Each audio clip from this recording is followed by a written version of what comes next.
یہ scientist research کر رہے ہیں کہ جو سی پیپٹائڈ ہے اس کے بھی میڈیسن ہمارے پاس آ جائے، اس کے بھی ہمارے پاس انجیکشن وغیرہ آ جائے تاکہ ہم ڈائبٹیز کو طریقے سے کنٹرول کریں۔ اچھا، سی پیپٹائڈ جو ہے نا وہ یونیورسل نائٹرک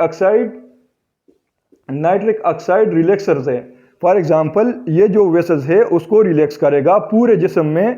فار ایگزامپل جہاں پر بھی ویسلز ہوں گے وہ اس کو ریلیکس کرے گا۔ اب انسولین کی کمی ہے ڈائبٹیز میلائٹس میں، تو کیا ہوگا کہ جو سی پیپٹائڈ ہے، جو سی پیپٹائڈ میں نے آپ لوگوں کو کہا تھا کہ ڈاکٹروں کا یہاں پر دھیان نہیں ہے، کیونکہ جو پرانے ڈاکٹر ہیں ان کو یہاں پر اس کا پتہ نہیں ہے، لیکن یہ اب نیو ریلیز آئی ہے، کیونکہ جو سی پیپٹائڈ ہے تو اگر یہ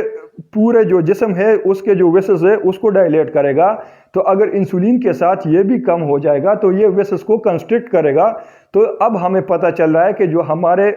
آنکھوں میں جو کیٹریکٹ کے مسئلے ہوتے تھے، جو ہمیں پیریفرل آرٹریز ڈیزیز ہوتے تھے، تو وہ کس وجہ سے ہوتے تھے؟ کیونکہ ہم تو کہہ رہے تھے کہ انسولین ڈیفیشنسی ہے، تو وہ کلینکل پروف نہیں ہو رہا تھا کہ انسولین ڈیفیشنسی کی وجہ سے ہمارے پاس جو آنکھوں کے مسئلے ہیں، کیٹریکٹ وغیرہ ہے، وہ کیوں ہو رہے ہیں۔ تو اب ہمیں پتہ چل رہا ہے کہ انسولین کے ساتھ ساتھ سی پیپٹائڈ جو ہے نا وہ بھی کم ہو جاتا ہے، تو جس کی وجہ سے جو پہلے بلڈ جو ہے نا بلڈ ویسلز ڈائلیٹ ہوتے تھے، اب بلڈ ویسلز کنٹریکٹ ہوتے ہیں۔ تو یہ جو سیریز ہے تو یہ اس کا پارٹ ہے، تقریباً یہ